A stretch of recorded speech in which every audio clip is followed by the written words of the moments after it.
Assalamualaikum warahmatullahi wabarakatuh. Alhamdulillahilladzi ja'alana wa iyyakum min ibadihi sholihin. Asyhadu an la ilaha illallah la syarika lahu al-malikul haqqul mubin. Wa asyhadu anna Muhammadan abduhu wa rasuluh shadiqul wa'dil amin. Allahumma salli wa sallim wa barik ala sayyidina Muhammad wa ala alihi wa ashabihi ajmain, amma ba'du. Pemirsa Sangaji TV yang dirahmati Allah, alhamdulillah pada kesempatan kali ini kita berkesempatan untuk bertemu mengikuti acara siraman rohani, sebuah anugerah yang patut kita syukuri. Alhamdulillah diberikan kesempatan sehat dan sempat untuk menuntut ilmu, berbagi ilmu. Yang kedua, salawat salam semoga tetap tercurah kepada junjungan kita, Nabi Allah Muhammad Sallallahu Alaihi Wasallam. Semoga kelak kita termasuk umat Nabi yang dirindukan dan yang mendapatkan syafaatnya di hari kiamat. Pemirsa TV Sangaji yang dirahmati Allah, pada kesempatan acara siraman rohani ini, kita akan membahas tentang membaca kasih sayang Allah Subhanahu wa Ta'ala. Seperti yang kita ketahui, perintah pertama untuk Nabi Allah Muhammad Sallallahu Alaihi Wasallam yang terekam di dalam Al-Quran surat Al-Alaq ayat 1 adalah perintah untuk membaca. Wahyu itu bunyinya adalah Bismillahirrahmanirrahim. Iqra bismi rabbikal ladzi khalaq. Bacalah dengan nama Tuhanmu yang telah menciptakan. Inilah yang kemudian menjadi perintah Allah kepada kita, umat Nabi Muhammad Sallallahu Alaihi Wasallam, membaca. Objek membaca di dalam ayat tersebut tidak ditentukan, luas, beragam. Salah satu objek terbesar yang harus dibaca adalah kasih sayang Allah Subhanahu wa Ta'ala yang terhampar di seluruh jagat raya ini. Segala hal yang Allah ciptakan adalah untuk kemaslahatan manusia di bumi. Manusia menerima amanah sebagai khalifah di bumi. Tumbuhan Allah tumbuhkan beraneka ragam untuk kemaslahatan manusia. Binatang Allah ciptakan di laut, udara, dan di darat untuk kemaslahatan manusia. Alam semesta diciptakan batu, pasir, air, dan lain sebagainya juga untuk kemaslahatan manusia. Ada ayat Al-Quran yang hadir untuk mengingatkan manusia akan kasih sayang Allah Subhanahu wa Ta'ala yang telah memberikan segala hal yang dibutuhkan, sekaligus perintah untuk senantiasa membaca, menyadari, mengakui, dan mensyukuri karunia tersebut agar tidak termasuk golongan hamba yang zalim dan ingkar. Ayat tersebut tertuang dalam Al-Quran surat Ibrahim ayat 34 yang bunyinya Bismillahirrahmanirrahim wa atakum min kulli ma sa'altumuh wa in ta'uddu ni'matallahi la tuhsuha innal insana ladzalumun kafar. Wa atakum, dan telah aku berikan kepada kalian semuanya kebutuhan kalian, min kulli ma sa'altumuhu, dan segala sesuatu yang kalian mohonkan kepada Allah. Wa in ta'uddu, jika kalian berkehendak untuk menghitung nikmatallahi, nikmat-nikmat Allah itu, la tuhsuha, pasti tidak bakal bisa terhitung. Innal insana, sesungguhnya manusia, la dzolumun, banyak melakukan kezaliman, sangat dolim. Kafar, lagi mengkufuri nikmat.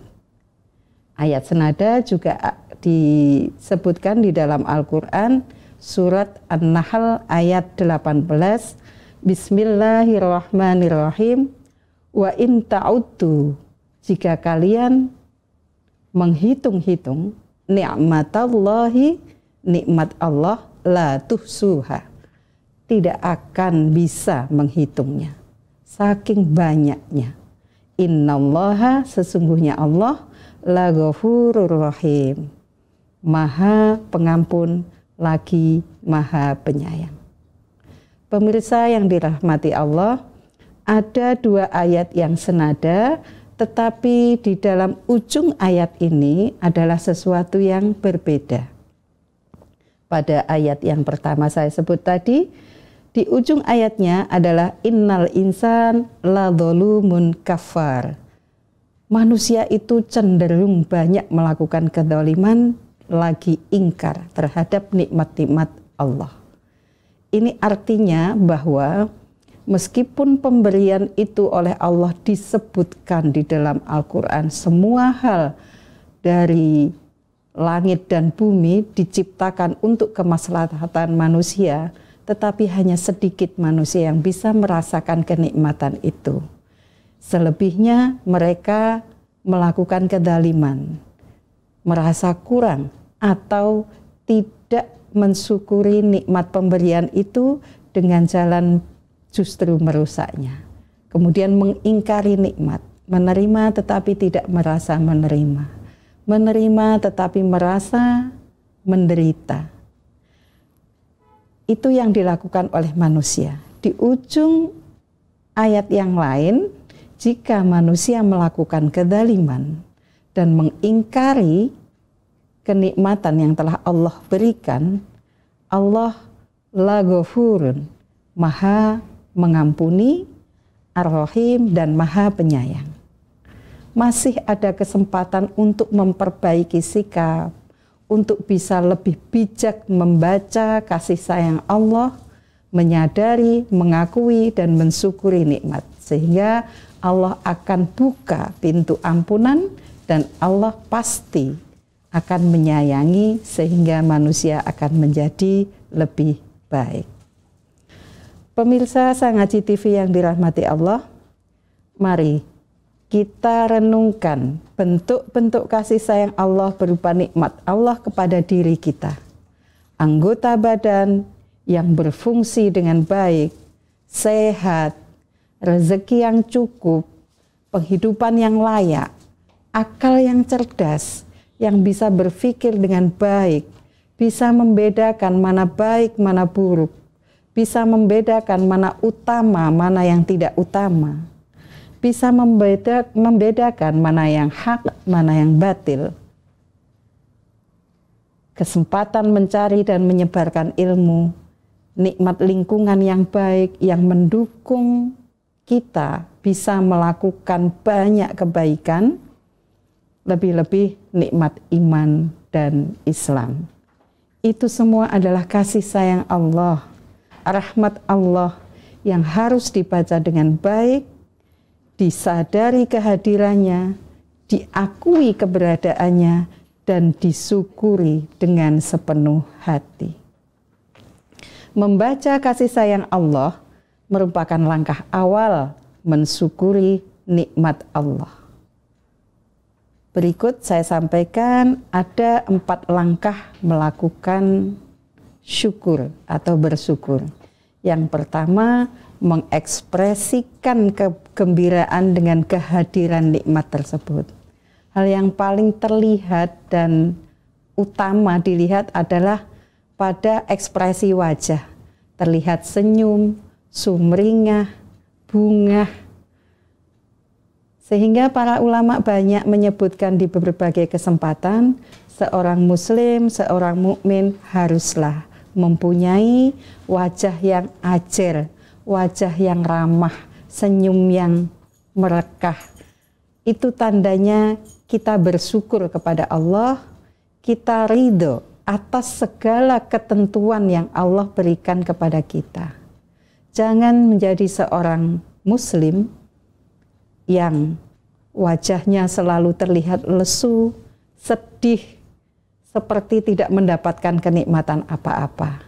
Nah, ini terlihat seperti tidak mensyukuri nikmat, atau dalam bahasa Al-Quran tadi, kufur terhadap nikmat Allah. Kemudian bentuk yang kedua adalah mengapresiasikan rasa syukur atas nikmat dengan ungkapan lisan dalam bentuk pujian. Kalau pada masa sekarang kita sudah sampai pada era media sosial, ekspresi itu atau apresiasi itu bisa juga dilakukan melalui media tulisan, postingan. Segala sesuatu haruslah terlihat tampak rasa bersyukur kita. Jadi menjadi muslimah yang baik, yang penuh rasa syukur adalah yang selalu mengungkapkan kebaikan, mengungkapkan hal-hal yang positif, bukan keluh kesah ataupun sumpah serapah. Yang ketiga adalah membangun komitmen dengan memelihara dan memanfaatkan nikmat yang telah Allah berikan sesuai dengan kehendak Sang Pemberi nikmat. Jika diberikan kesehatan, maka kehendak Allah adalah kita beribadah dengan sebaik mungkin, sesempurna mungkin, sebanyak mungkin, karena bersyukur atas kesehatan kita. Kita melakukan pekerjaan-pekerjaan positif, amal-amal yang baik, karena mensyukuri kesehatan kita. Kita diberikan harta yang banyak. Kita bersyukur atas harta itu dengan menasarufkan ke jalan yang baik, dengan memberikan manfaat kepada diri dan sesama melalui harta tersebut. Kemudian kita punya kesempatan bisa menolong orang, bisa membantu meringankan beban orang. Kita gunakan kesempatan itu untuk sesuai dengan apa yang menjadi tuntutan Sang Pemberi nikmat. Dalam hal ini ada sebuah hadis yang mengingatkan kita bahwa ada dua nikmat yang itu kadang kita tidak sadari, yang itu disia-siakan oleh manusia. Ni'matani, ada dua nikmat, maghbunun, yang disia-siakan, fihima, di dalam kedua nikmat itu, katsirum minan nas, kebanyakan dari manusia. Yang pertama adalah as-sihhah, kesehatan. Yang kedua, wal faragh, kesempatan atau kelonggaran waktu. Rawahul Bukhari, hadis diriwayatkan oleh Imam Bukhari. Bersyukur yang keempat adalah mengembangkan dan memberdayakan nikmat tersebut agar melahirkan kenikmatan yang lebih besar di masa mendatang. Diberikan nikmat ilmu, maka ilmu itu dikembangkan dengan cara diajarkan, disebarkan. Maka dengan cara mengajarkan, insya Allah akan bertambah nikmat yang lain. Ilmu kita menjadi bertambah dan bertambah. Mempunyai kenikmatan berupa rezeki yang berlimpah, maka dimaksimalkan rezeki yang berlimpah itu untuk kegiatan ekonomi yang positif, untuk kegiatan amal yang positif. Insya Allah akan lahir kenikmatan-kenikmatan baru dari cara kita mengembangkan dan memberdayakan nikmat tersebut. Pemirsa Sang Ngaji TV yang dirahmati Allah, pada kenyataannya upaya manusia untuk membaca kasih sayang Allah, merasakannya, mengakuinya, mensyukurinya bukanlah hal yang mudah. Karena memang ada godaan yang nyata dari iblis. Iblis selalu berusaha menjauhkan manusia dari rasa kasih sayang Allah. Sehingga manusia hanya membaca, merasakan ujian dan cobaan saja. Iblis membawa manusia masuk ke dalam golongan orang-orang yang mengingkari nikmat. Padahal kasih sayang Allah dalam bentuk nikmat dan anugerah sudah pasti lebih besar dari ujian dan cobaan yang Allah berikan. Demikianlah iblis bekerja, karena iblis telah mengatakan di dalam Al-Quran, surat Al-A'raf ayat 16 dan 17, iblis menjawab, "Karena engkau telah menghukum aku tersesat, maka aku akan benar-benar menghalangi mereka dari jalanmu yang lurus. Kemudian aku akan mendatangi mereka dari depan, dari belakang, dari kanan dan kiri, dan engkau tidak akan mendapati kebanyakan dari mereka bersyukur." Itu janji iblis, menggoda dari arah mana saja, selalu mencari celah kelemahan. Jika manusia kuat pada harta, maka iblis akan masuk melalui pintu tahta atau jabatan. Jika manusia kuat di harta dan tahta, maka iblis akan masuk melalui pintu godaan wanita. Demikian sebaliknya, iblis selalu berupaya untuk menggoda manusia. Memang hanya sedikit sekali manusia yang cerdas dan bijak membaca kasih sayang Allah Subhanahu wa Ta'ala, merasakannya dan mensyukurinya. Selebihnya adalah manusia yang suka berkeluh kesah, mengeluh dan tidak bersyukur atas karunia dan ketentuan Allah kepadanya. Selebihnya adalah manusia yang sering menyalahkan orang lain, manusia yang berburuk sangka, suudzon kepada orang lain, bahkan suudzon kepada Allah Subhanahu wa Ta'ala. Padahal bijak membaca kasih sayang Allah, mensyukuri nikmat Allah adalah kebaikan dan pahala tersendiri. Pemirsa Sang Haji TV yang dirahmati Allah, mari kita akhiri siraman rohani ini dengan senantiasa mengharapkan rahmat Allah, agar kita dimudahkan untuk membaca kasih sayang Allah Subhanahu wa Ta'ala dari hal-hal kecil dan sederhana sehari-hari. Lalu kita akan mampu merasakannya, mengakuinya, dan mensyukurinya. Sehingga insya Allah kita termasuk manusia dari golongan yang kecil itu tadi, manusia yang mensyukuri nikmat. Kita akhiri dengan sebuah ayat yang ini adalah sebuah doa. Rabbi auzi'ni an ashkura ni'mataka allati an'amta alayya wa ala walidayya wa an a'mala sholihan tardah wa adkhilni birahmatika fi ibadika sholihin.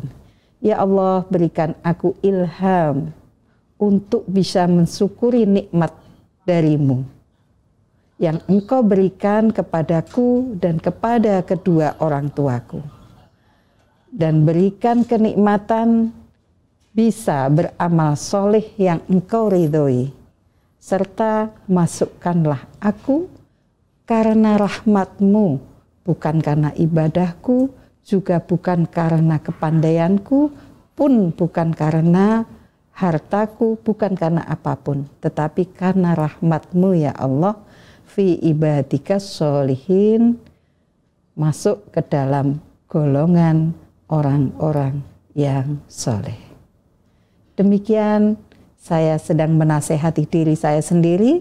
Ada kebaikan di dalam siraman rohani ini tentu datang dari Allah, dan mari kita ambil bersama.